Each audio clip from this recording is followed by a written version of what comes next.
Brought to you in association with Grendel Press. This is Werewolf the Podcast, a serial killer drama.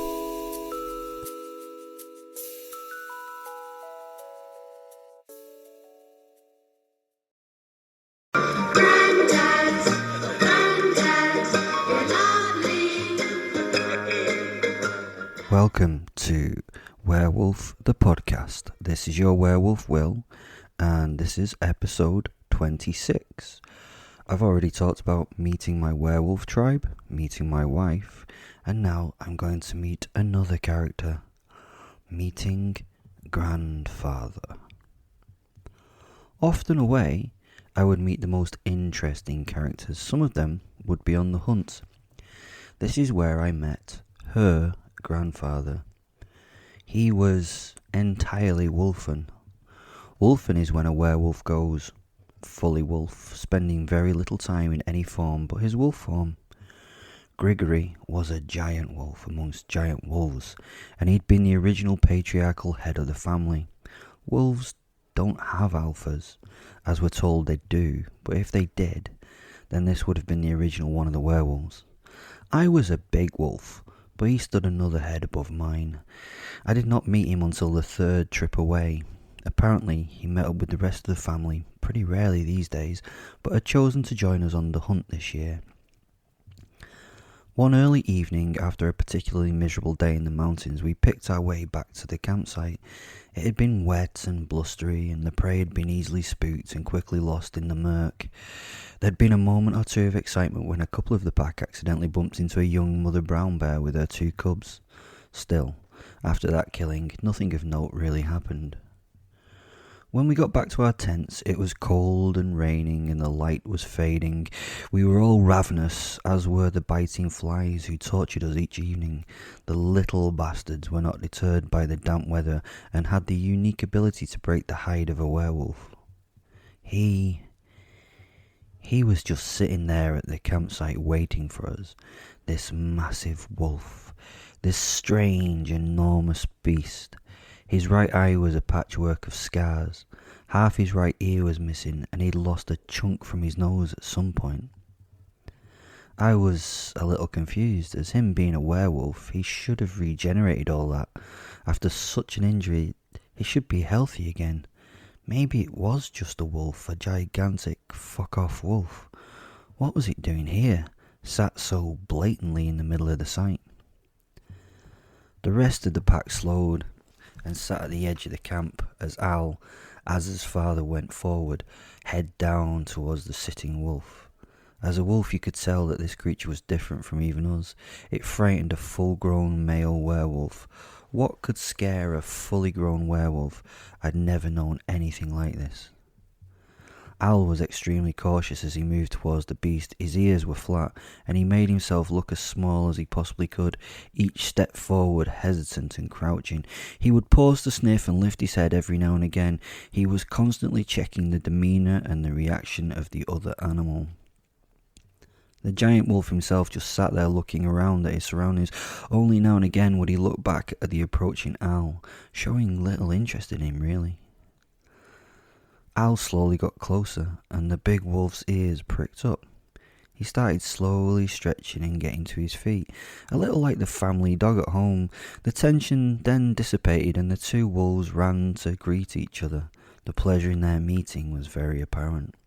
At first I thought they would fight, but they were play wrestling with each other. It seemed like they were friends who'd, again, not seen each other for some time. At this release of tension, the rest of the pack entered the site. It was surprising to see them all with a submissive air as they met the large wolf. All were happy to see him, yet all showed him tremendous deference. Finally, after all the other wolves had made their greetings, Azza introduced me to him. He looked at me somewhat dismissively, and then he left with Al. That evening we sat around the fire logs in groups talking and laughing about the day. My partner and I sat in a small group of friends chatting when the entire band came to a hush. A huge man had just walked out of the central tent. He was naked to the waist and wore a pair of trousers that had obviously seen better days. A woman came forward and proffered him a blanket that he wrapped around his shoulders, and he made his way to the table where Al and his sons were sat. All eyes were on him, all trying to get a glance of the legend in their midst. He smiled, and the spell was broken, everyone breathing freely again. Once he was seated, the rest of the pack's conversations and the vodka started to flow once more. One of our sons then came over to where we were sat, chewing on the remains of a leg bone of something large. "Gregory has asked you to join us," he said in a good-natured tone, no threat in his voice. We were motioned towards the main table. I felt nervous as I walked the short distance over to the group. I believe it was this thing that humans might call anxiety. When I got to the table, I was offered a seat next to Gregory. His posit sat behind him. It looked like mine, the same size and colour, the same eyes. A perfect match for Fen. Gregory just sat for some time, observing me. My posit sat close to me, staring at the opposite posit. He then started speaking to me in a language that I had no idea what it was. It wasn't Russian, it was something else. Al at this point smirks, noticing my discomfort. Gregory finished speaking and Azza started to translate for me into English, but was stopped when Al reached for her arm and did the translating himself. "Grigory says welcome home. He is asking if you know the history of your Dusha," he translated. Dusha means soul in Russian, I think. I smiled and said, "Thanks, it really feels like home. My Dusha is very special. I have shared his memories many times, and I know he is ancient. I've been shown and told about those that went before me, but that is all." Al translated for Grigory. Gregory laughed and nodded while he downed a shot of vodka, turning himself more towards me. He began to look serious. He talked once more. Al nodded and then turned towards me. "Gregory wants to know that the Dusha that you share your life with is his brother's. He wishes to know how you two met and if you have news of his brother. He is confused about why the Posit left him, for which reason he did so. I did not recognize Dusha at first. He is the Posit linked to Gennady.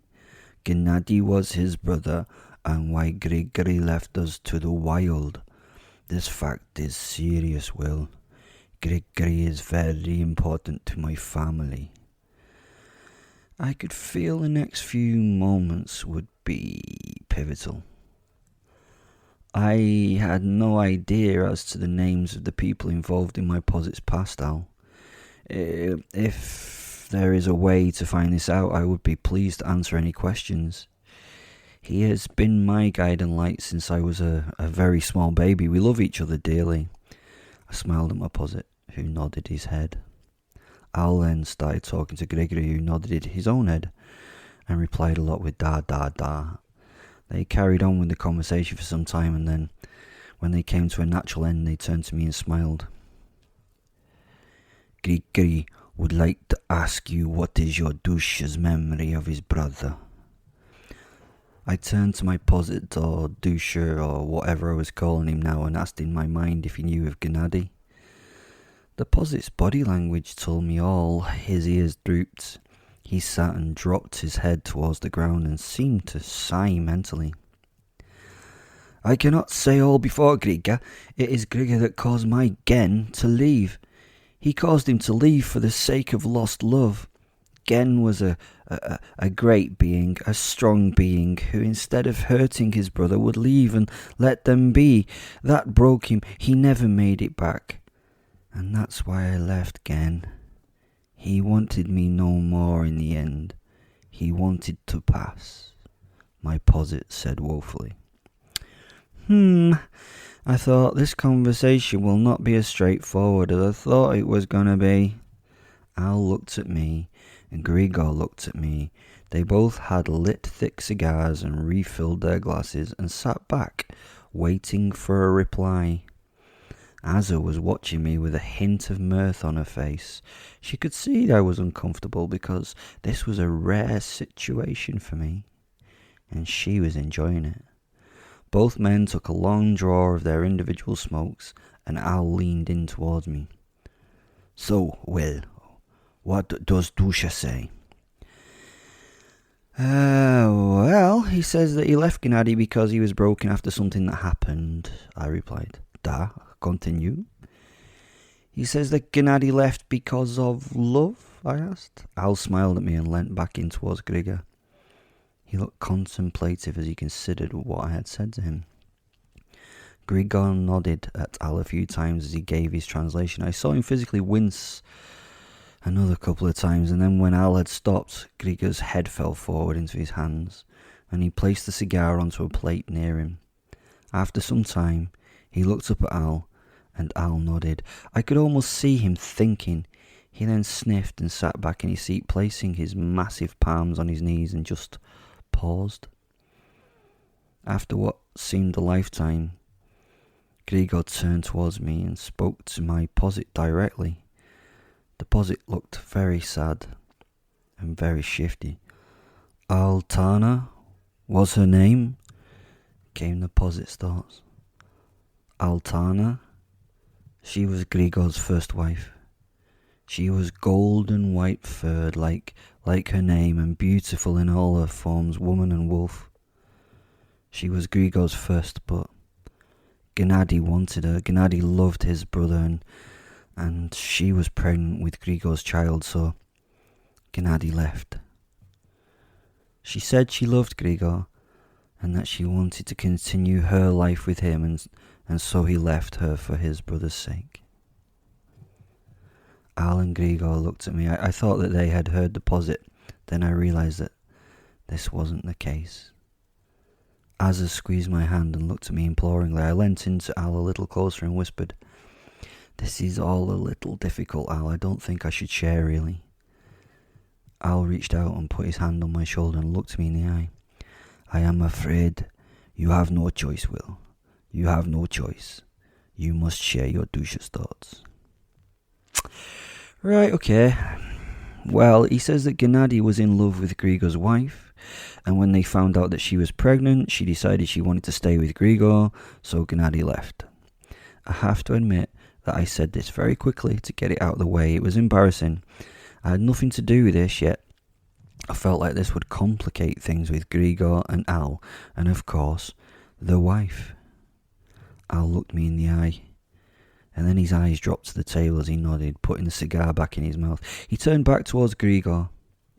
He started speaking once more, and Grigor listened, and then turned his head and started staring, not at me, but into me.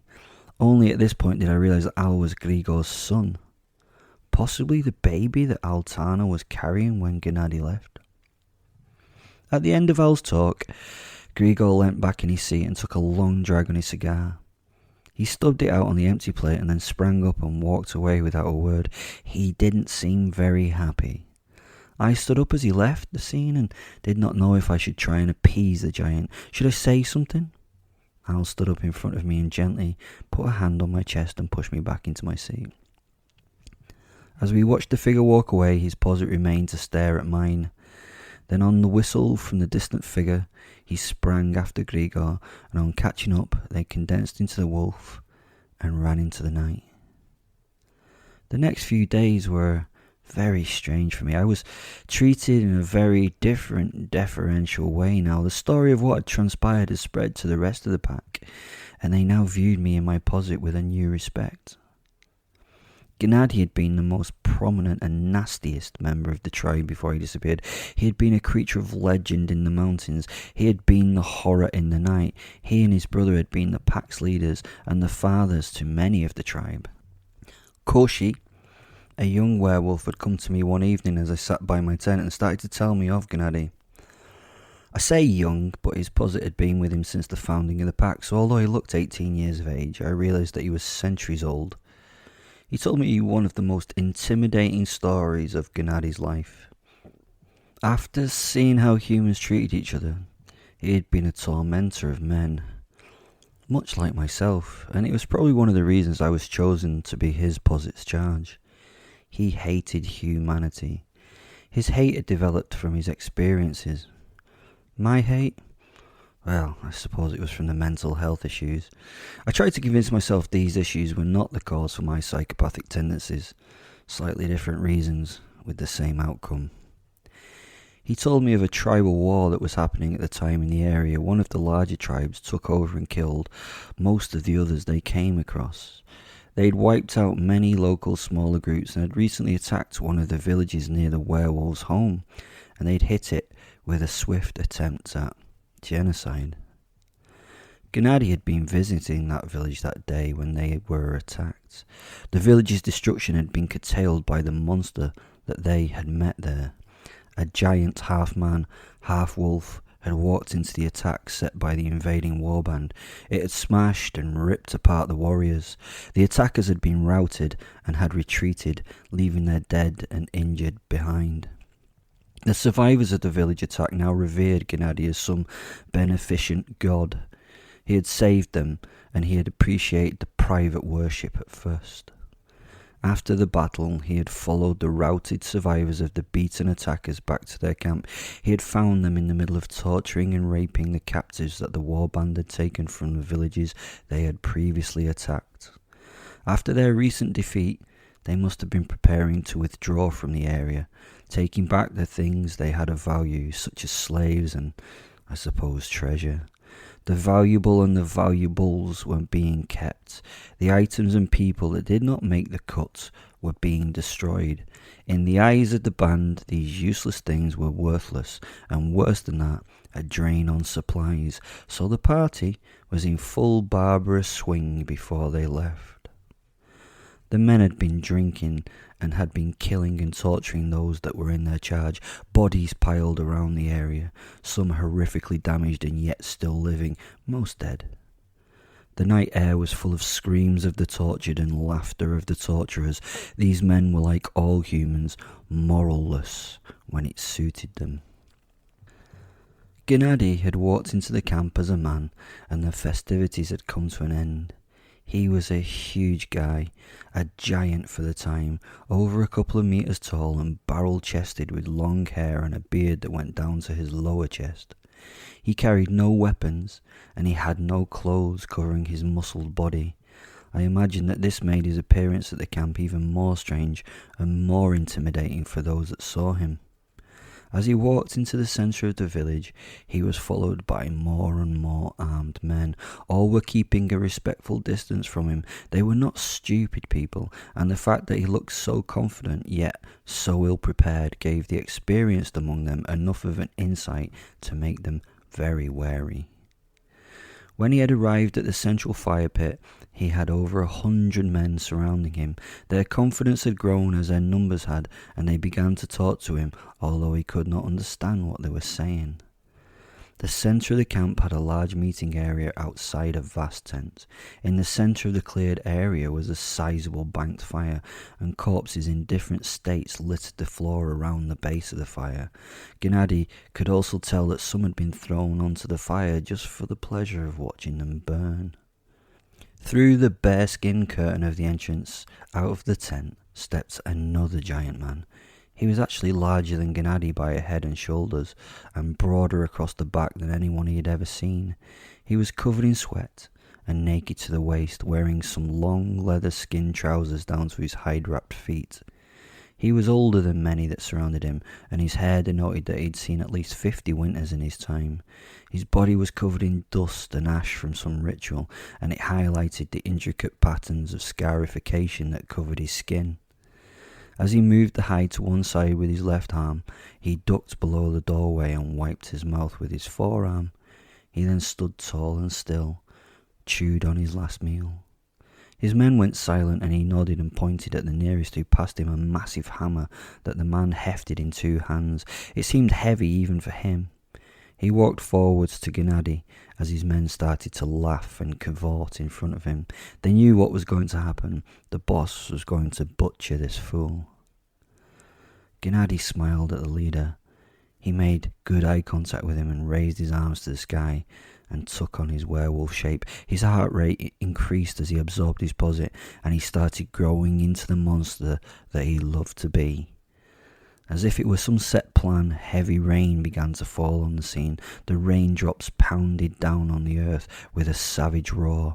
This was not one of the gentle showers of the summer, but the beginnings of the late autumn's harsh rainstorms. The water soon pooled on the ground and made the dusty clay into a thick red clinging mud. As the water washed over him and those around him, he noticed people react to what they were seeing happen. Then it was already too late. He had grown in stature. His jaw was extended into its lupine shape. His black pelt enveloped him, and he roared a guttural exclamation of his anger and fury. The men in front of him were stupefied, unable to move or respond. The large man holding the hammer was either fearless or stupid. He carefully walked forward, raising his weapon. He lifted it high to bring it smashing down on the werewolf's head. Gennady waited for the downward swing and caught the hammer in the palm of his hand as it hit with full force. He absorbed the shock of the strike with a little movement of his upper arm. Reaching forward with his head, he bit through the haft of the weapon and stamped on the lead leg of the wielder, folding it at the shin. As the hammer-hefting man fell, he was hit with the downward swing of the hammerhead. Gennady held it in his hand and used it to crush the brain box of his attacker. The impact was of such force that the skull burst. Stepping over the already cooling corpse, Gennady twisted his body and threw the head of the weapon into the chest of the nearest warrior, crushing his ribs and sending him flying several yards into the crowd. With each step he struck, raking out the guts of a man rushing at him, and at the same time grasping the throat of the neck, squeezing his fingers together to crush the neck and spine while removing the head with a yank. His ferocity kept him moving forward in his now murderous frenzy. He caught and lifted the next man, throwing him into the crowd, and followed him into the hole that the body created. Within a few steps he killed or maimed a dozen men, and had not yet broken his stride. Like a scythe clearing through the heads of wheat, he laid those around him to the ground, taking the harvest of heads. At this, many of the war band turned their backs to run from the scene, only to be stopped by those that had not had the chance to react yet. A man swung a sword at chest height in a broad sweep. Gennady ducked below the weapon and took the man's legs from beneath him with one arm. This allowed the sword's momentum to continue its upward swing, biting into the side of the head of another man trying to escape the wolf. As the routed ran, Gennady stopped for a moment, his pelt slick with mud and gore, and roared a triumphant celebration of the battle that echoed into the distance. The fighting had been brief, and now the murder and the butchering began. He pinned one unfortunate to the muddy floor. The squirming man now was crying out and begging. He'd heard many people's pleas in the past. He had never listened to their cries for mercy, so it was unlikely that they would be heard and responded to in this reversed situation. Gennady moved a foot to the man's left thigh and held him securely while he reached down to the lumbar region of the fallen one's back. He reached into the body of the man and let his fingers wrap around the lower spine. With inhuman force he tore the spine upwards along the vertex of the torso until it came free. It was a neat job, with the head remaining attached at the cervical terminus. He raised it above his own head as the blood ran down his arm, dripping from his elbow to the floor, and let out his roar of joy.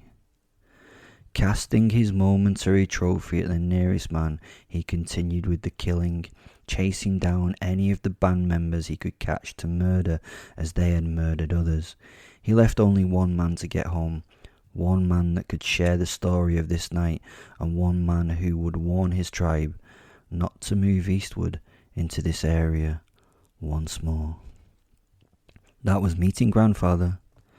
If you'd like to support the show, there is a link that says support the show down in the description. Thank you for listening. Please share this with other people who might be interested in blood, snot and werewolves. Love you loads. Bye.